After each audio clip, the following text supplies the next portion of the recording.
Hi friends, ఈరోజు మీకు ఒక సరదా కథ చెబుతాను. మీరు ఎప్పుడైనా పనులు వాయిదా వేశారా? మన రవి అయితే పనులు వాయిదా పెట్టడంలో మాస్టర్. చదువైనా సరే, ఇంటి పనైనా సరే, రేపు చేస్తా అని చెప్పడం అతని ఫేవరెట్ డైలాగ్. అయితే ఒకరోజు అతని తండ్రి ఓ చిన్న లెసన్ నేర్పాలని ప్లాన్ వేశాడు. ఒకరోజు రవి తండ్రి అతనికి ఒక చిన్న విత్తనం ఇచ్చి, బాబూ, దీన్ని నాటి నీళ్లు పోయి పెంచు అన్నాడు.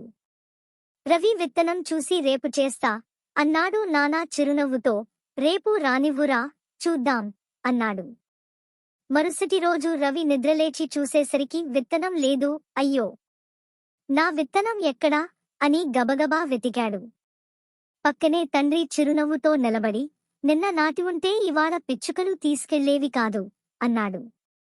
అప్పుడే రవికి అర్థమైంది, ఆలస్యం అంటే నష్టం. ఆ రోజు నుండి రవి మారిపోయాడు. ఇంకొక విత్తనం తీసుకుని వెంటనే నాటి ప్రేమగా చూసుకున్నాడు. నాకు బుద్ధి వచ్చింది నాన్నా అని రవి ఆనందంగా చెప్పాడు. ఇప్పుడు మీరే చెప్పండి ఫ్రెండ్స్, మీరు కూడా పనులు వాయిదా వేస్తారా? లేక వెంటనే చేసేస్తారా?